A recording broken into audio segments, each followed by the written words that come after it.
오랫동안 뉴욕타임스 베스트셀러 1위를 기록한 책이 있습니다. 여러분도 아마 웬만한 가정에는 한 권씩 있는 책인데요. 바로 마음을 열어주는 101가지 이야기. 여러분의 집에 없으세요? 이게 웬만한 가정에 있는데 그런 가정이 없다면 웬만한 가정이 아니라는 얘기예요. 그 책에 이런 이야기가 있습니다. 어느 날 회사 일을 마치고 집으로 돌아가던 한 남자가 집 근처 공원에 잠시 차를 세워두었습니다. 그것은 그곳에서 벌어지고 있는 동네 꼬마 아이들의 야구 경기를 구경하기 위함이었습니다. 이 남자는 일루 쪽 벤치 쪽에 앉으면서 꼬마 아이에게 일루 속 수비를 보고 있는 아이에게 물었습니다. 얘야, 지금 스코어가 어떻게 되니? 그러자 아이는 활짝 웃으면서 우리가 14대 0으로 지고 있어요. 이렇게 얘기하는 거예요. 여러분 이상하지 않습니까? 애가 활짝 웃으면서 14대 0으로 이기는 게 아니라 지고 있다는 거예요. 그래서 이 남자가 너무나 황당해서 그런데 넌 그다지 절망스럽게 보이지 않는구나 라고 말하자 이 아이가 오히려 더 황당하다는 듯이 이렇게 말했습니다. 아저씨, 절망적이라니요. 우리는 단 한 번도 공격을 하지 않았는데 우리가 왜 절망해야 하는 것이죠? 여러분, 왜 똑같은 상황을 보고도 이런 차이가 났을까요? 그것은 바로 관점의 차이입니다. 관점의 차이. 그 남자는 벌어진 점수차의 초점이 맞춰져 있었지만 이 꼬마아이는 아직 남아있는 공격 기회에 이 아이의 눈은 머물러 있었던 것입니다. 사랑하는 여러분, 저와 여러분은 현실을 살아가면서 여러분의 눈은 어디에 머무른 채 살아가고 있습니까? 오늘 본문에는 전혀 다른 관점을 가지고 살아가고 있는 두 부류의 사람들을 소개하고 있습니다. 첫 번째는 잘 아시는 것처럼 바로 사도 바울입니다. 그런 가택연금 상태에서 시대 감옥으로 옮겨져서 그런 절망적인 내일을 기약할 수 없는 상황에 있던 바울과 또 그런 바울을 지켜보는 그런 또 한 부류의 사람들, 즉 빌립보 교인들, 바울을 염려하고 바울을 근심하고 걱정하면서 바울을 쳐다보고 있는 바로 빌립보 교인들이에요. 여러분 누가 더 절망적일까요? 바울이겠죠. 물론 자신의 영적인 지도자가 갇혀있다는 사실이 굉장히 절망스러운 사건, 그런 소식임에는 틀림이 없지만 아무래도 당사자만 하겠습니까? 그런데 놀랍게도 오늘 본문에서 사도 바울은 누구보다도 절망 속에 있을 것 같은 사도 바울은 오늘 본문 18절에서 이렇게 말합니다. 나는 기뻐하고 또한 기뻐하리라. 뭐라고요? 나는 기뻐하고 기뻐하겠다. 여러분 이게 이해가 되세요? 아니 어떻게 이런 상황, 절망의 끝에서 어떻게 기뻐하고 기뻐하겠다고 고백할 수 있었던 것일까요? 그것은 바로 우리와 다른 바울의 관점의 차이 때문에 그런 것입니다.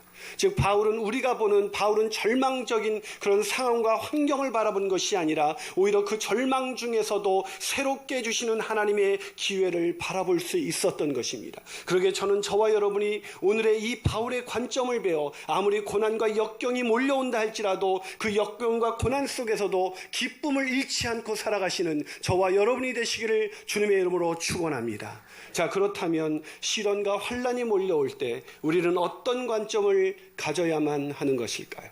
첫 번째로 고난의 고통이 아닌 고난의 축복을 볼 줄 알아야 합니다.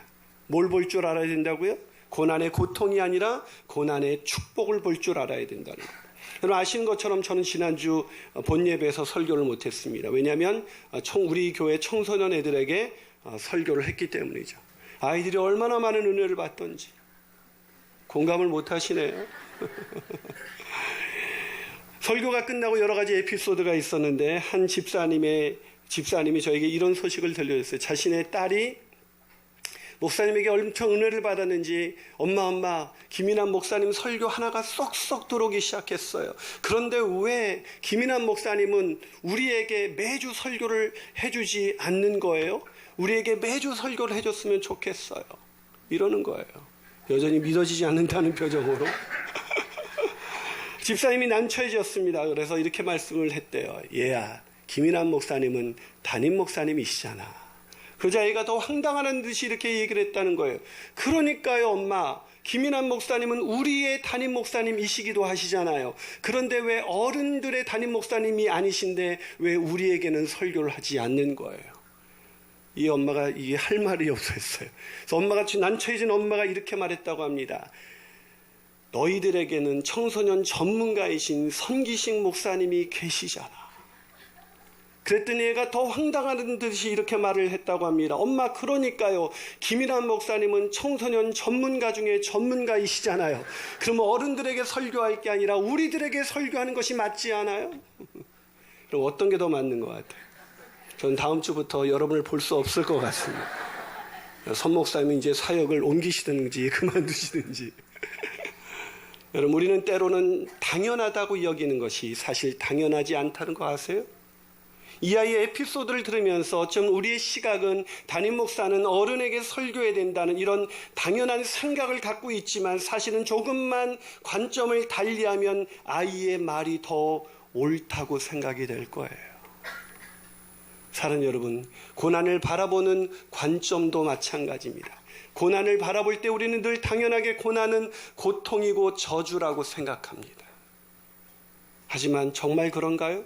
그렇게 생각한다면 바울처럼 저주받은 인생은 없었을 거예요. 예수 믿고 나서 바울은 그야말로 저주의 극치를 달렸습니다. 왜요? 예수 믿고 나자마자 자신의 동족인 유대인들에게 배신자라고 낙인이 찍혔습니다.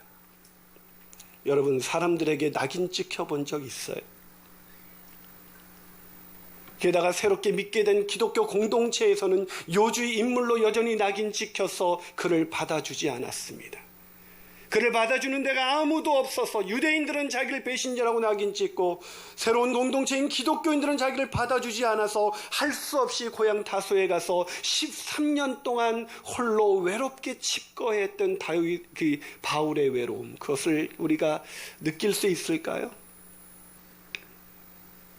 이후 바나바의 도움으로 겨우 안디옥에 와서 목회를 할 수 있게 됐어요. 그런데 목회를 한 지 얼마 되지 않아서 또다시 선교사로 파송을 받게 됩니다. 여러분, 제가 여러분과 신앙생활 이렇게 재밌게 하는데 하나님이 어느 날 나타나서 김 목사 인도로 가라.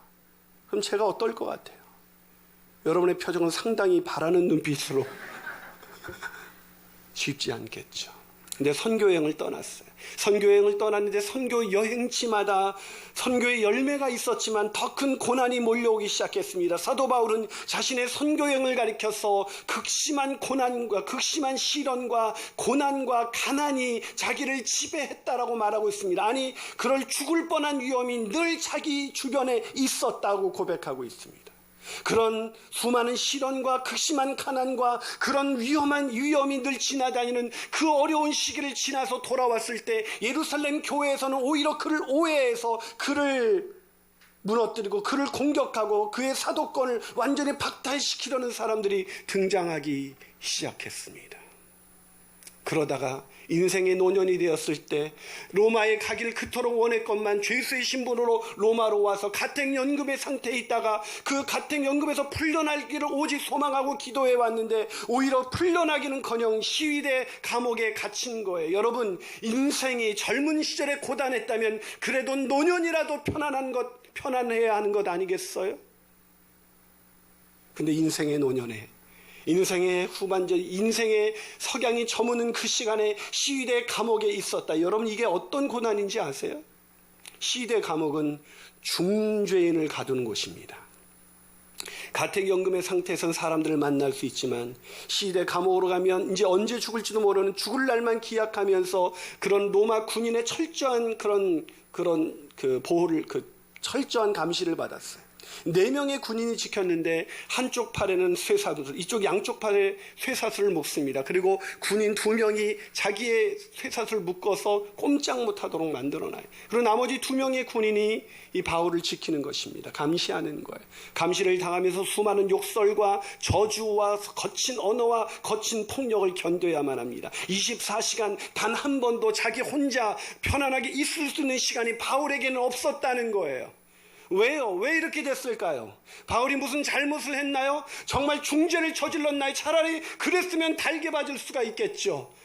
그저 복음을 전한 것뿐이었습니다. 하나님을 위해서 일한 것뿐이었어요. 그러나 하나님을 위해서 일했었던 그런 마지막 결과가 그에겐 너무나 비참한 고통의 정점을 치닫고 있었습니다. 그런데 바울은 그런 상황에서 오늘 본문에서 이렇게 말합니다. 자, 우리 본문 12절을 같이 한번 읽어볼까요? 12절입니다. 읽습니다. 시작. 형제들아, 내가 당한 일이 도리어 복음 전파에 진전이 된 줄을 너희가 알기를 원하노라. 뭐라고요? 내가 당한 일. 여러분, 지나온 인생 속에서 내가 당한 일을 한번 생각해 보세요. 내가 당한 일. 떠오르는 사건이 있지 않나요? 내가 당한 일.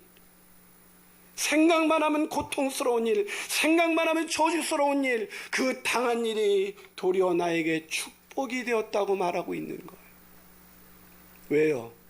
그토록 원하던 복음이 전파됐으니까요.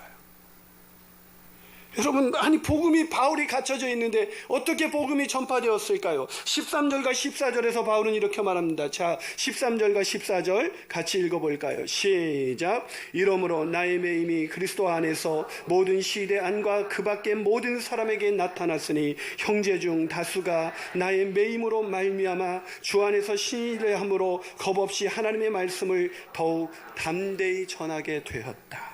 시대 안과 밖에서 복음이 전파되고 있었대요. 아니 어떻게 해요? 갇혀있는데 어떻게 그것이 가능할까요? 여러분, 사도 바울이 이 4명의 군인에게 24시간 로마 군인에게 감시를 당하고 있었다고 했잖아요. 여러분, 이 로마 군인들에게 복음을 전할 수 있는 길은 바울이 로마에 갔다고 해도 있을 수 없는 일입니다. 그런데 이 로마 군인에게 24시간 붙어 있다 보니까 그런 저주와 폭설과 그런 거친 그런 폭력을 당하면서도 바울은 해맑은 웃음으로 당신이 내가 이 매인 거 외에는 당신도 구원을 받았으면 좋겠습니다. 나와 같이 되기를 원합니다. 복음을 전하는 거예요. 로마 군인들은요, 그 당시 아무나 로마 군인이 되는 게 아니었어요.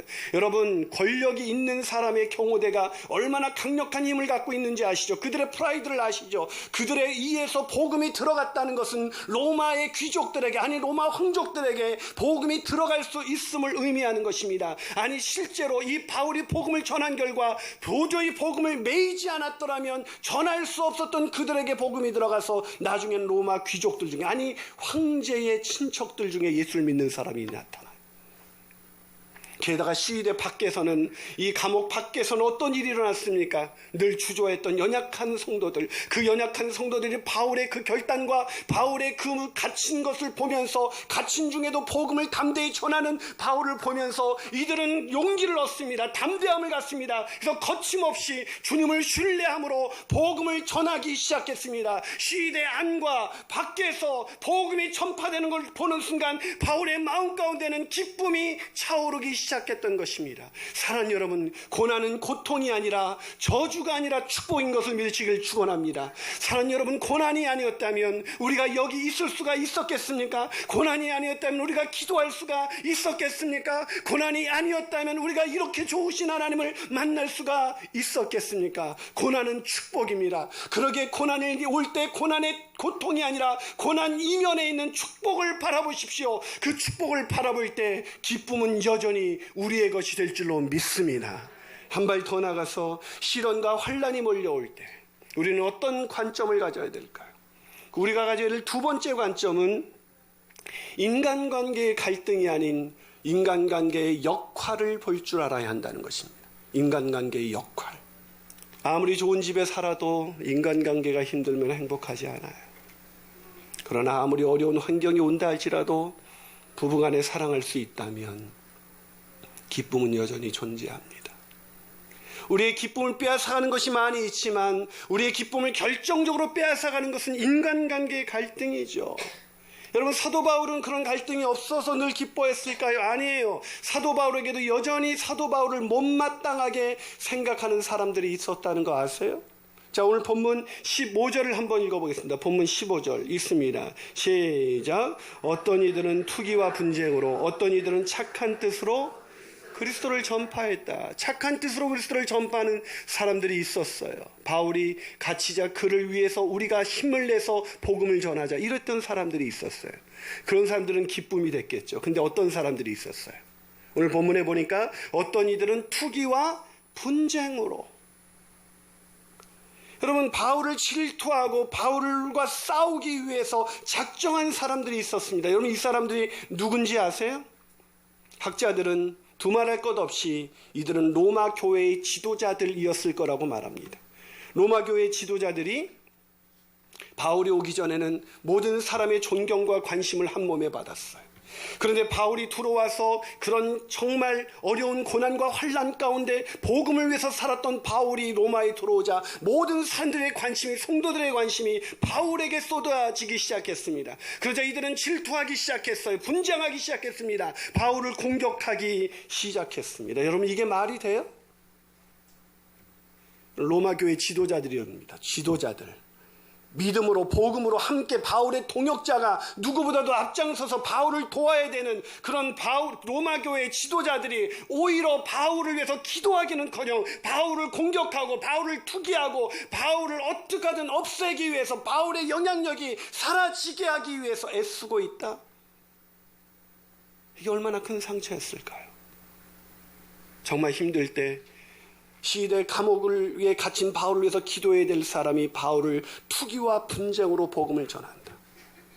저 같으면요, 제가 어려워졌는데 우리 김현철 목사님이 때는 이때다, 내가 교인들을 장악해야 된다 그러면서 김인환 목사가 갇힌 걸 생각해 보세요. 뭔가 문제가 있어서 갇힌 게 아닐까요? 저 사람 안수도 이상한 데서 받았다 그러는데 저 목사도 아닐지도 몰라 이러면서 설교하고, 그 소식이 저에게 들려오면 제가 어떨까요? 기뻐하고 또한 기뻐하리라. 믿으시지 않는군요. 여러분, 이게 남 얘기라고 생각하지 마세요. 내가 정말 힘들게 살고 있는데 내 사랑하는 형제가, 내 사랑하는 아내가, 내 사랑하는 배우자가 나를 이해하지 못하고 오늘 나를 더 공격하는 그런 상황에서 오늘을 살아가야 된다. 그것이 얼마나 큰 아픔이었겠습니까? 그들이 얼마나 큰 아픔을 했는지 오늘 보면 17절에서 그들이 투기와 분쟁으로 복음을 열심히 전한 것을 이렇게 말합니다. 17절 같이 읽어보겠습니다. 시작. 그들은 나의 매임에 괴로움을 더하게 할 줄로 생각하여 순수하지 못하게 다툼으로 그리스도를 전파하니라. 어떻게 해요? 괴로움을 더하게 할 줄로 알고. 사랑하는 여러분, 보십시오. 바울의 인생은 끝난 것입니다. 사도도 아닙니다. 그러나 우리가 복음을 전했던 우리에게 열매가 있지 않습니까? 우리가 진정한 리더인 것입니다. 여러분은 우리만 바라보십시오. 우리만 쳐다보십시오. 그러면서 살아가고 있었던 이 사람들의 소식이 바울에게 들려졌을 때 바울은 어떻게 감사할 수 있었던 것일까요? 그것은 바울이 인간관계에서 오는 갈등이 아니라 인간관계를 사용하시는, 그들의 역할대로 사용하시는 하나님의 사용하심을 본 것입니다. 왜요? 오늘 본문에서 바울이 이렇게 고백합니다. 18절 같이 읽어보죠. 이런 사람들을 보면서 바울이 뭐라고 고백합니까? 18절입니다. 시작. 그러면 무엇이냐? 거칠애로 하나 참으로 하나 무슨 방도로 하든지 전파되는 것은 그리스도니 이로써 나는 기뻐하고 또한 기뻐하리라. 아멘이 되세요? 여러분, 그래요. 아무리 우리를 힘들게 하는 사람, 아무리 인간관계가 좋은 사람도 날 힘들게 하는 사람은 다 있어요. 그 힘들게 하는 사람 때문에 기쁨을 빼앗기지 마십시오. 그 사람도 하나님이 알맞게 사용하시는 것뿐입니다. 그러게 인간관계에 갈등이 아니라 역할을 보시고 기쁨을 회복하시는 저와 여러분이 되시기를 주님의 이름으로 축원합니다. 마지막으로 시련과 환난이 몰려올 때 우리는 어떤 관점을 가져야 되는 것일까요? 마지막 가장 중요한 관점은 이것입니다. 내 속에 자아가 아닌 내 안에 계신 주님을 볼 줄 알아야 돼요. 이게 정말 중요해요. 내 안에 있는 자아가 아닌 내 속에 계신 주님을 볼 줄 알아야 돼요. 아멘이십니까? 여러분, 아무리 환경이 어려워도 인간관계에 갈등이 있어도 관점이 바뀐다면 우리는 기쁨을 회복할 수가 있어요. 근데 문제가 여기 있어요. 그게 어렵다는 거예요. 그럼 옆 사람 한번 얼굴을 쳐다보세요. 한번 쳐다보시라니까요. 보기 힘드시죠? 그런 얼굴 쳐다본다는 게 쉬운 일은 아니에요. 저는 여기서 한 번에 쳐다보고 있습니다. 그 사람의 얼굴에 기쁨이 왜 없을까요? 환경이 그렇게 만든 거예요. 인간관계의 갈등이 그렇게 만든 것이죠. 환경이 어렵고 갈등이 오면 누구라도 기쁨을 잃어버립니다. 왜 그럴까요? 내 안에 자아가 살아있기 때문입니다. 왜요? 세상 어떤 사람도 고난을 축복이라고 생각할 수 있는 사람 이 땅에 아무도 없습니다. 아무리 고난이 축복이라고 아무리 가르쳐줘도 고난이 오면 그것은 축복이 아니라 저주입니다. 내가 살아있는 한. 인간관계에 갈등이 왔을 때 어떻게 그 사람에게 그 갈등이 주목하지 않을 수 있는 사람 어디 있습니까? 다 저 사람도 하나님이 때에 맞게 사용하시는 것이 그것은 주님만이 하실 수 있는 일이에요.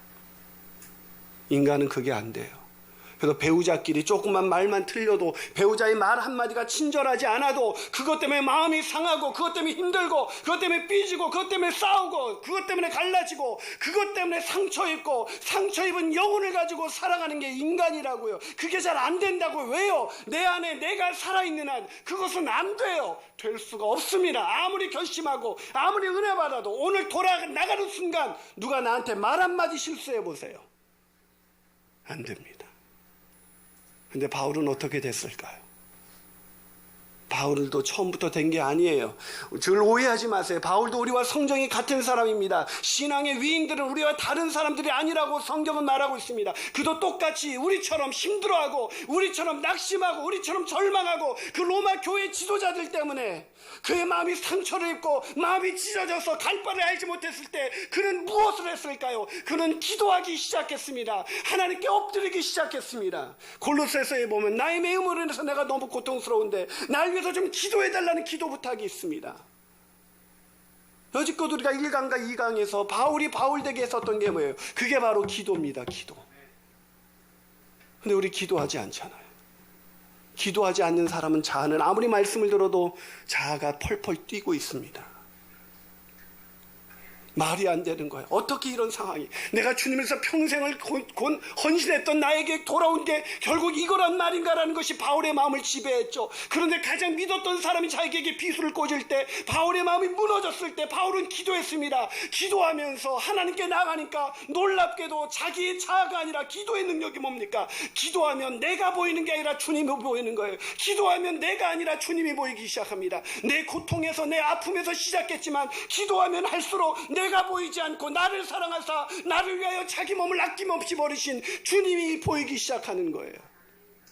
그래서 사도 바울은 마침내 갈라디아서 2장 20절에서 내가 그리스도와 함께 십자가에 못 박혔나니 그런즉 이제는 내가 산 것이 아니요 오직 내 안에 그리스도께서 사신 것이라. 이제 내가 사는 것은 나를 사랑하사 나를 위하여 자기 몸을 버리신 하나님의 아들을 믿는 믿음 안에서 사는 것이다. 갈라디아서는 바울의 첫 번째 서신입니다.